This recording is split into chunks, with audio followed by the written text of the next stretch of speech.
नमस्कार दोस्तों। आइए सुनते हैं उपेंद्र नाथ अश्क की कहानी पहेली। रामदयाल पूरा बहरूपिया था। भेष और आवाज बदलने में उसे कमाल हासिल था। कॉलेज में पढ़ता था, वहां उसके अभिनय की धूम मची रहती थी। अब सिनेमा की दुनिया में आ गया था तो यहाँ उसकी चर्चा थी। कॉलेज से डिग्री लेते ही उसे बम्बई की एक फिल्म कंपनी में अच्छी जगह मिल गई थी और अल्पकाल ही में उसकी गणना भारत के श्रेष्ठ अभिनेताओं में होने लगी थी। लोग उसके अभिनय को देखकर आश्चर्यचकित रह जाते थे। उसके पास प्रतिभा थी, कला थी और ख्याति के उच्च शिखर पर पहुंचने की महत्वाकांक्षा। इसलिए जिस पात्र की भूमिका में काम करता, बहुरूप और अभिनय में वह बात पैदा कर देता था कि दर्शक अनायास ही वाह वाह कर उठते और फिर हफ्तों उसकी कला की चर्चा लोगों में चला करती थी। 2 महीने हुए, उसकी शादी हुई थी। बम्बई के एक निकटवर्ती बस्ती में छोटी सी एक कोठी किराए पर लेकर वह रहने लगा था। कभी समय था कि वो निर्धन कहलाता था, परंतु अब तो वह धन संपत्ति में खेलता था। रुपये की उसे क्या परवाह थी। उसका विवाह भी उच्च घराने में हुआ था। पत्नी भी सुंदर और सुशिक्षित मिली।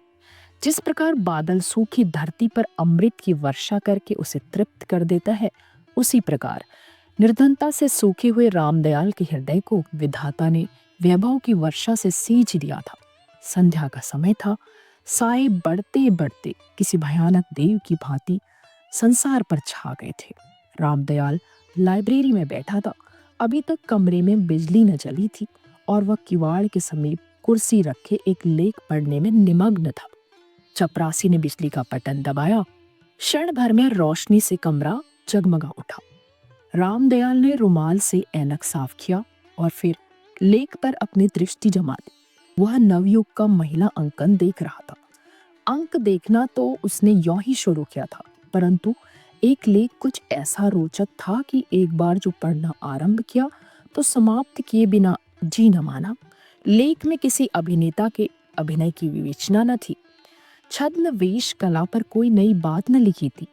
एक सीधा साधा लेख था जिसमें नारी स्वभाव पर एक नूतन दृष्टिकोण से प्रकाश डाला गया था। एक सर्वथा नई बात थी। लिखा था, स्त्री प्रेम की देवी है। वह अपने प्रिय पति के लिए अपना सर्वस्व निछावर कर सकती है। वह उसकी पूजा कर सकती है, पर यदि उसका पति उसके प्रेम की अवहेलना करे, उसकी मोहब्बत को ठुकरा दे, तो अवसर मिलने पर वह अपने प्रेम की तृष्णा बुझाने के लिए किसी दूसरी चीज को ढूंढ लेती है, चाहे वह चल हो या अचल, सजीव हो या निर्जीव। यही प्रकृति का नियम है। रामदयाल उठा और गंभीर मुद्रा धारण किए हुए पुस्तकालय के बाहर निकल आया। सड़क रोशनी से नववधू की भांति सज रही थी। रामदयाल अपने हृदय की गति के समान धीरे धीरे चला जा रहा था। उसे देखकर कौन कह सकता था कि वह वही प्रसिद्ध अभिनेता है जो अपनी कला से भारत भर को चकित कर देता है। उर्मिला उसकी पत्नी अनुपम सुंदरी थी। कल्पना से बनी हुई सुंदर प्रतिमा सी, मीठे मादक स्वर में रूप में विधि ने उसे जादू दे डाला था। संगीत कला में उसने विशेष क्षमता प्राप्त कर ली थी और यह गुण सोने में सुगंध का काम कर रहा था। जब भी कभी वो अपने कोमल उंगलियों को सितार के पर्दों पर रखती और कान उमेड़ कर तारों को छेड़ती, तो सोए हुए उद्गार जाग उठते और कानों के रास्ते मिठास और मस्ती एक समुद्र श्रोता की नस नस में व्याप्त होकर रह जाता। रामदयाल उस पर जी जान से मुग्ध था और वह भी उसे हृदय की समस्त शक्तियों से प्यार करती थी। दोनों को एक दूसरे पर गर्व था, किंतु यह सब स्थायी नहीं था। असार संसार में कोई वस्तु स्थायी हो भी कैसे सकती है। मनोमालिन्य की आंधी ने मोहब्बत के इस छोटे से पौधे को क्षण भर में बर्बाद कर दिया था। उर्मिला नीचे ड्राइंग रूम में बैठी थी। वह रामदयाल की प्रतीक्षा कर रही थी। सामने के भवन में आज कोई युवक घूम रहा था। वह कुतूहलवश उसे भी देख रही थी। उसके कान सीढ़ियों की ओर लगे हुए थे, परंतु आंखें उस युवक को बेचैनी से घूमते देख रही थी। वह कोठी कई दिनों से खाली थी, परंतु अब कुछ दिन से इसे किसी ने किराए पर ले लिया था। उसने 2-3 बार किसी युवक को बिजली के प्रकाश में घूमते देखा था। ऐसा प्रतीत होता था जैसे वह बेचैन हो, जैसे आकुलता उसे बैठने न देती हो। अंगीठी पर रखी हुई घड़ी ने टन टन 9 बजाए। सामने के भवन में रोशनी बुझ गई। उर्मिला अपने आप को अकेली सी महसूस करने लगी। उसने सितार उठाया, उसकी कोमल उंगलियां उसके पर्दों पर थिरकने लगी। उसके अधर हिले और दूसरे क्षण एक करुणापूर्ण गीत वायुमंडल में गूंज उठा। सखी इन नैनन ते घनहारे। स्वर में दर्द था, लूज था और लय थी। सीने में प्रतीक्षा की आग थी। वह तन्मय हो गई, अपनी मधुर ध्वनि में खो गई और उसे यह भी मालूम न हुआ कि रामदयाल कब आया और कब तक किवाड़ की ओट में खड़ा उसे देखता रहा। वह गाती गई, बेसुध होकर गाती गई। उसकी आंखें सितार पर जमी हुई थी, उसके कान सितार के मादक स्वर में डूब गए थे। रामदयाल की भ्रुकुटी तन गई और चुपचाप मुड़ गया। खाने के कमरे में उसने दासी से खाना मंगाया और खाकर सोने चला गया। उर्मिला गाती रही, अपने दर्द भरे गीत को वायु के कण कण में बसाती रही। देवता आया और चला गया। पुजारी उसकी पूजा में ही व्यस्त रहा। दूसरे दिन रामदयाल प्रातः ही घर से चला गया और बहुत रात गए घर लौटा। उर्मिला दौड़ी दौड़ी गई और गंगा सागर में पानी ले आई। रामदयाल के चेहरे से क्रोध टपक रहा था। आप इतनी देर कहाँ रहे? रामदयाल चुप। उर्मिला ने पानी का भरा हुआ गंगा सागर आगे रख दिया। घर में 2 दासियां तो थी, परंतु पति की सेवा वह स्वयं किया करती थी। रामदयाल जब संध्या को घर आया करता था तो वह उसका हाथ मुंह धुलाती, तश्तरी में कुछ खाने को लाती और स्टूडियो की खबरें पूछती। रामदयाल ने हाथ न बढ़ाए। वह चुपचाप खड़ी उसकी गंभीर मुद्रा को देखती रही। उसका हृदय धड़कने लगा। 20 प्रकार की शंकाएं उसके मन में उठने लगी। उसने उन्हें बुलाने का इरादा किया, किंतु झिड़क न दे यह सोचकर चुप हो गई। आशा ने फिर गुदगुदी की, निराशा ने फिर दामन पकड़ लिया। मनुष्य के हृदय में जब संदेह हो जाता है तो निराशा हमदर्द की भांति समीप आ जाती है और आशा मरीचिका बनकर भाग जाती है। फिर भी उसने साहस करके पूछा, जी तो अच्छा है, चुप रहो। स्वामी, मैं कहता हूं खामोश रहो। उर्मिला खड़ी की खड़ी रह गई। निराशा ने आशा को ठुकरा दिया और अब उसमें उठने का भी साहस न रहा। उसे कल की घटनाएं याद हो आई, परंतु साधारण सी बात पर इतना क्रोध, बस वो समझ न सकी। उन्हें तो इस बात पर प्रसन्न होना चाहिए था। नहीं, यह बात नहीं। उससे अवश्य कोई दूसरी अवज्ञा हो गई है। हो सकता है किसी से झगड़ पड़े हो अथवा कोई दूसरी घटना घटी हो। अशुभ की आशंका से उसका मन उद्विग्न हो उठा। उसके चरणों पर झुकते हुए उसने कहा, दासी से कोई अपराध हो गया हो तो क्षमा कर दे। रामदयाल ने पांव पीछे खींच लिए। उर्मिला मुंह के बल कील। वह सोने चला गया। उर्मिला बहुत देर तक उसी तरह बैठी रही और फिर लेटकर धरती में मुंह छिपाकर आंसू बहाने लगी। उसे विश्वास न होता था कि उसके पति ने इतनी सी बात पर उसे नजरों से गिरा दिया था। रामदयाल के प्रति उसके मन में कई प्रकार के विचार उठने लगे। उसने उन्हें आज तक शिकायत का मौका न दिया था। उसने उनकी साधारण सी बात को सिर आंखों पर लिया था। फिर यह निरादर क्यों? उसे शंका होने लगी, कोई अभिनेत्री उनके जीवन वृक्ष को विष से सींच रही है।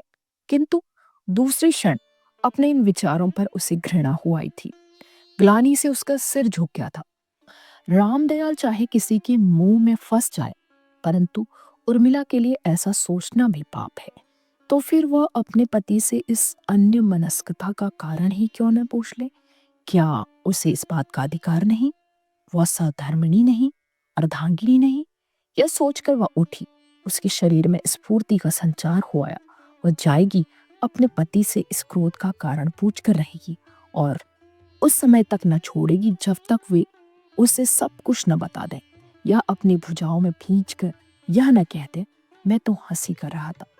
उसके मुख पर दृढ़ संकल्प के चिन्ह प्रस्फुटित हो रहे थे। तो उठी और धीरे धीरे रामदयाल के कमरे में दाखिल हुई और लेटा हुआ था।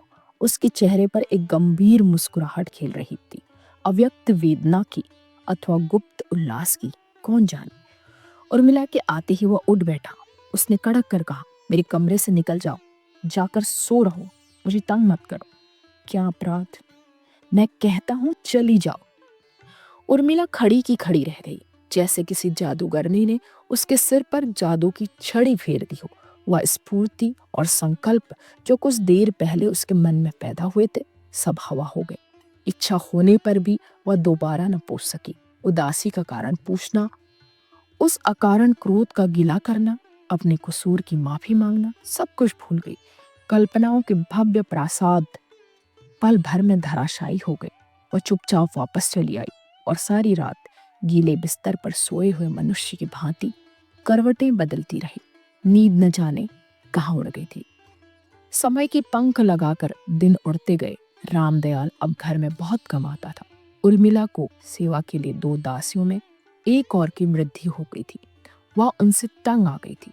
वह सेवा की भूखी न थी, मोहब्बत की भूखी थी, और मोहब्बत के फूल से उसकी जीवन वाटिका सर्वथा शून्य थी। बरसात के बादल आकाश पर घिरे हुए थे।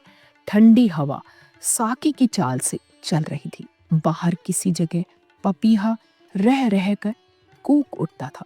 वायु का एक झोंका अंदर आया। उर्मिला के हृदय में उल्लास के बदले अवसाद की एक लहर दौड़ गई। हृदय की गहराइयों से एक लंबी सांस निकल गई। उसने सितार उठाया और विरह का एक गीत गाने लगी। उसकी आवाज में दर्द था, गम था और जलन थी। वायुमंडल उसके गीत से झंकृत होकर रह गया। अपने गीत की तन्मयता में वह बाह्य संसार को भूल गई। रात की नीरवता में उसका गीत वायु के कण कण में बस गया। सहसा सामने के भवन से जैसे किसी ने सितार की आवाज के उत्तर में गाना आरंभ किया। पिया बिन चैन कहाँ, मन को राग क्या था। किसी ने उर्मिला का दिल चीर कर सामने रख दिया था। वह अपना गाना भूल गई और तन्मय होकर सुनने लगी। क्या आवाज थी, कैसा जादू था। रूह खींची चली जाती थी। 1 महीने से वहां कोई सितार बजाया करता था, किंतु उर्मिला ने कभी उसकी ओर ध्यान न दिया था। आज न जाने क्यों उसका हृदय अनायास ही गीत की ओर आकर्षित हुआ जा रहा था। इच्छा हुई खिड़की में जाकर बैठ जाए, परंतु फिर झिझक गई। उसी तरह जैसे नया चोर चोरी करने से पहले हिचकिचाता है। वह खिड़की से झांकने के लिए उठी। उसे अपने पति का ध्यान हुआया। वह फिर बैठ गई। उसने सितार को उठाया, फिर रख दिया कि गाने वाला यह न समझ ले कि उसके गीत का उत्तर दिया जा रहा है। उठकर उसने एक पुस्तक ले ली और पढ़ना आरंभ कर दिया, परंतु पढ़ने में उसका जी न लगा। उसे हर पंक्ति में यही अक्षर लिखे हुए दिखाई दिए, पिया बिन चैन कहा मन को। उठकर उसने पुस्तक को फेंक दिया और आराम कुर्सी पर लेट गई। गाने वाला अब भी गा रहा था और गीत उसकी एक एक नस में बसा जा रहा था। विवश होकर वह उठी। उसने सितार को उठाया। तारों में झनकार पैदा हुई। तारों पर उंगलियां थिरकने लगी और धीरे धीरे गाने लगी। शने शने उसका स्वर ऊंचा हो गया, यहाँ तक कि वह बेसुध होकर पूरी आवाज में गा उठी, पिया बिन चैन कहा मन को। गीत समाप्त हो गया। वायुमंडल के कण कण पर छाया हुआ जादू टूट गया। वह जल्दी से उठकर खिड़की में चली गई। उसने देखा युवक सितार पर हाथ रखे उसका गाना सुन रहा है। उसके शरीर में सनसनी दौड़ गई, विजय की सनसनी। उस समय वह रामदयाल, उसकी मोहब्बत, उसकी जुदाई, सब कुछ भूल गई। उसके हृदय में, उसके मस्तिष्क में केवल एक ही विचार बस गया। उसने दूसरे रागी को मात कर दिया। इसके बाद प्रतिदिन दोनों ओर से गीत उठते और वायुमंडल में बिखर जाते। 2 दुखी आत्माएं संगीत द्वारा एक दूसरे से सहानुभूति प्रकट करती। दिल के दर्द गीतों की जुबान से एक दूसरे को सुनाए जाते। 1 महीना और बीत गया। कंपनी एक नई फिल्म तैयार कर रही थी और इन दिनों रामदयाल को रात में भी वही काम करना पड़ता था। कई रातें वह कंपनी के स्टूडियो में ही बिता देता। इतने दिनों में वह केवल एक बार घर आया। उर्मिला का दिल धड़क उठा। पहली धड़कन और इस धड़कन में कितना अंतर था। पहले वह इस डर से कांप उठती थी कि रामदयाल कहीं उससे रुष्ट न हो जाए।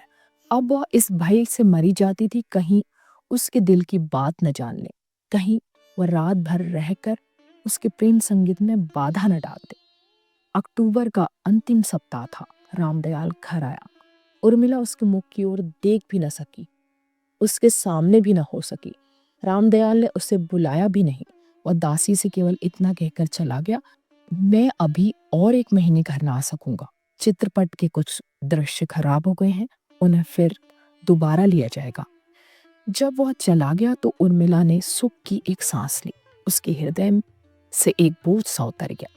वह कोई ऐसा हमदर्द चाहती थी जिसके सामने वह अपना प्रेम भरा दिल खोल कर रख दे। रामदयाल वह नहीं था। उस तक उसकी पहुंच न थी। पानी ऊंचाई की ओर नहीं जाता, निचाई की ओर बहता है। रामदयाल ऊंची जगह खड़ा था और गाने वाला नीची जगह। उर्मिला का हृदय अनायास ही उसकी ओर बह चला।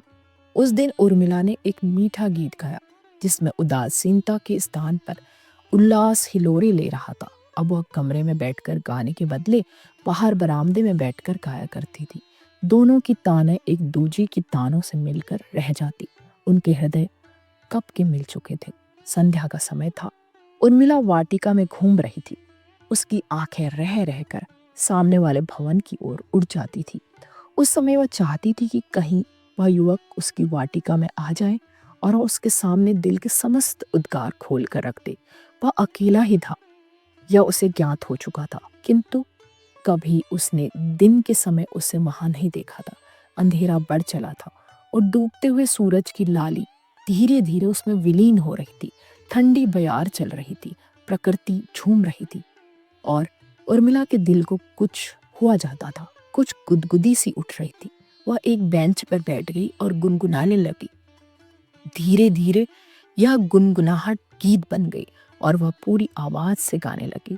अपने गीत की धुन में मस्त वह गाती गई। वाटिका की फसील की दूसरी ओर से किसी ने धीरे से कंधे को छुआ। उसके स्वर में कंपन पैदा हो गया और वह सिहर उठी। आप तो खूब गाती हैं। बैठे बैठे उर्मिला ने देखा, वह एक सुंदर बलिष्ठ युवक था। छोटी छोटी मूछें ऊपर को उठी हुई, बाल लंबे थे और बंगाली फैशन के कटे हुए थे। गले में सिल्क का एक कुर्ता और कमर में धोती। उर्मिला ने कनखियों से युवक को देखा। दिल ने कहा भाग चल, पर पांव वहीं जम गए। पंछी जाल के पास था, दाना सामने था। अब फंसा कि अब फंसा। आपके गले में जादू है। उर्मिला ने युवक की ओर देखा और मुस्कुराई। वह भी मुस्कुरा दिया। यह तो आपकी कृपा है, नहीं तो आपके चरणों में बैठकर मुख तक सीख सकती हूँ। वह हंसा। आप अकेले रहते हैं? हाँ। और आपकी पत्नी? वह एक फीकी हंसी हंसा। मेरी पत्नी? मेरी पत्नी कहाँ है? इन संसार में मैं सर्वथा एकाकी हूँ, मोहब्बत से ठुकराया हुआ। यहाँ आ गया हूँ। कोई मुझे पूछने वाला नहीं, कोई मुझसे बात करने वाला नहीं। युवक के स्वर में कंपन था। उर्मिला ने देखा उसका मुख पीला पड़ गया और अवसाद तथा निराशा की एक हल्की सी रेखा वह साफ दिखाई देती थी। उसके हृदय में सहानुभूति का समुद्र उमड़ पड़ा। उसकी आंखें दबदबा गई। वह दीवार फांद कर बेंच पर आ बैठा। उर्मिला अभी तक बैठी ही थी, उठी न थी। वह तनिक खिसक गई, किंतु उठने का साहस अब उसमें नहीं था।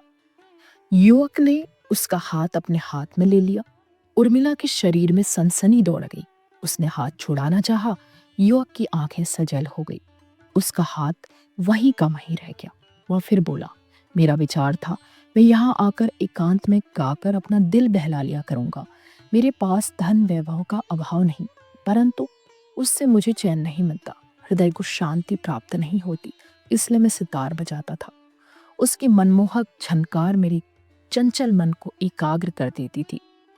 उसमें मुझे अपार शांति मिलती थी, परंतु अब तो सितार भी बेबस हो गया है, वह भी मुझे शांत नहीं कर सकता। मेरी शांति का आधार अब मेरे सितार बजाने में नहीं। उर्मिला सब कुछ समझ रही थी। उसने फिर हाथ छुड़ाने का प्रयास किया। युवक ने उसे नहीं छोड़ा और विद्युत वेग से उसे अपने प्यासे होठों से लगा लिया। उर्मिला के समस्त शरीर में आग सी दौड़ गई। उसने हाथ छुड़ा लिया और भाग गई। फिर कब दर्शन होंगे? उर्मिला ने कुछ उत्तर नहीं दिया। वह अपने कमरे में आ गई और पलंग पर लेटकर रोने लगी। पक्षी जाल में फंस चुका था और अब मुक्त होने के लिए छटपटा रहा था। कितनी देर तक वह लेटे लेटे रोती रही। उसे रह रहकर अपने पति की निष्ठुरता का ध्यान आता था। आत्मग्लानि से उसका हृदय जला जा रहा था। वह इस मार्ग को छोड़ देना चाहती थी।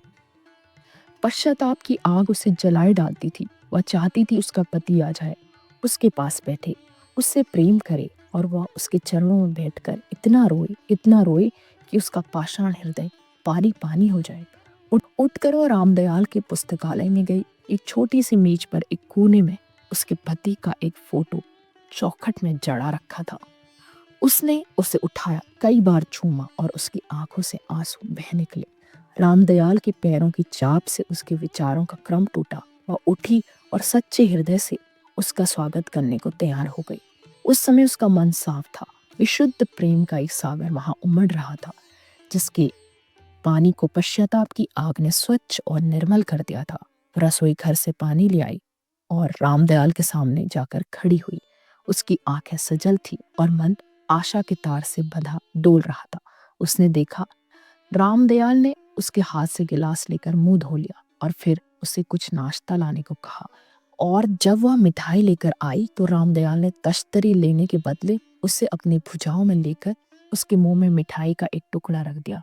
निमिष भर के लिए उसके मुख पर स्वर्गीय आनंद की ज्योति चमक उठी। उसने सिर उठाया, देखा रामदयाल उसी तरह बैठा है और वह उसी तरह गिलास लिए खड़ी है। आशा का तार टूट गया। मादक कल्पना हवा हो गई। सत्य सामने था, किंतु कितना कटु और कितना भयानक। रामदयाल ने इशारे से उसे चले जाने को कहा। वो चुपचाप पुतली की भांति चली आई, मानो वह सजीव नारी न होकर अपने आविष्कार के संकेत पर चलने वाली एक निर्जीव मूर्ति हो। अपने कमरे में आकर उसने पानी का गिलास अंगीठी पर रख दिया और धरती पर लौटकर रोने लगी। धरती में मूक और ठंडी धरती में उससे कुछ आत्मीयता का आभास हुआ। एक बहनापा सा महसूस हुआ और वह उसके अंक में लिपट कर रोई, खूब रोई, ऐसे मानो एक दुखी बहन अपनी सुखी बहन के गले लिपटकर आंसू बहा रही हो। कई दिन तक वह अपने कमरे से बाहर न आई। रामदयाल दासी से कह गया था, मैं और 15 दिन घर ना आ सकूंगा, इसलिए तुम सावधानी से रहना। उर्मिला को अपने पति की निर्दयता पर रोना आता था। वह पाप की नदी में बहे जा रही थी और उसका पति उसे बचाने को हाथ तक न हिलाता था। भ्रांति की विकराल लहरें लपलपाती हुई उसकी ओर बढ़ी आ रही थी और उसका पति निश्चेष्ट निष्क्रिय एक ओर खड़ा तमाशा देख रहा था। सात के भवन से बराबर गीत उठते, उनमें उल्लास की ताने न होती, दुख और वेदना का बाहुल्य रहता था। उर्मिला की संगीत प्रिय आत्मा तड़प उठती थी, परंतु वह अपने कमरे से बाहर न निकलती थी। शाम का वक्त था। गाने वाला प्रलय के गीत गा रहा था। उसका एक एक स्वर उर्मिला के हृदय में चुभा जा रहा था। वह उठी, ड्राइंग रूम में आ गई।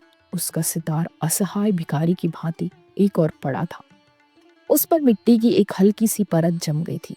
उसने उसे कपड़े से साफ किया और आवेश में आकर चूम लिया। उसकी आंखों से आंसू छलक आए। गाने वाला गा रहा था, क्यों रूठ गए हमसे। उर्मिला ने एक दीर्घ निश्वास छोड़ा और उसकी कंपित उंगलियां सितार के तारों पर थिरकने लगी। बेख्याली में यही गीत उसके सितार से निकलने लगा, क्यों रूठ गए हमसे। वह गाता हुआ अपने भवन से उतरा और फसील को फांद कर उर्मिला के पास आ बैठा। वो सितार बजाती रही, वह गाता रहा। दोनों अपनी कला के शिखर पर जा पहुंचे। उसने शायद इससे पहले इतना अच्छा न गाया हो और इसने शायद इससे पहले इतना अच्छा सितार न बजाया हो। गीत की लय और सितार की झनकार दोनों एक होकर मानो रूठे हुए दिलों को प्रेम का मार्ग बता रही थी। गीत समाप्त हो गया। उर्मिला युवक की भुजाओं में थी। अपने विशाल वक्षस्थल से भींचते हुए युवक ने उसे चूम लिया। उर्मिला चौंकी। युवक पीछे हटा और उठकर भागने को हुई। युवक ने उसे बैठा लिया और अपनी ऊंची मूछें उतार दी और सिर के लंबे लंबे बाल दूर कर दिए। गोधूली का समय था। संध्या के क्षीण प्रकाश में उर्मिला ने देखा, वह अपने पति के सामने बैठी है। वह हंस रहा था, परंतु उर्मिला के मुख पर मौत की नीरव स्याही पुत गई। देखा, हमारा बहुरूप उम्मी। रामदयाल ने विजय की खुशी में उसे अपनी ओर खींचते हुए कहा, कौन जानता है कि वह नवयुग में छपे लेख की परीक्षा न कर रहा था। अभी आई। और उर्मिला ऊपर अपने कमरे में भाग गई। कुछ समय बीत गया। रामदयाल अपने विचारों में निमग्न था। उसके विचारों का क्रम उर्मिला के कमरे में आने वाली एक चीख से टूट गया। भाग कर ऊपर पहुंचा, देखा उर्मिला के कपड़ों को आग लगी हुई है और वह शांत भाव से जल रही है। रामदयाल कांप उठा। उसने उसे बचाने का भरकस प्रयत्न किया, पर वह सफल न हुआ। शमशान में उर्मिला का शव जल रहा था और मूर्तिवत बैठा रामदयाल अपनी मूर्खता और नारी हृदय की इस पहेली को समझने का प्रयास कर रहा था।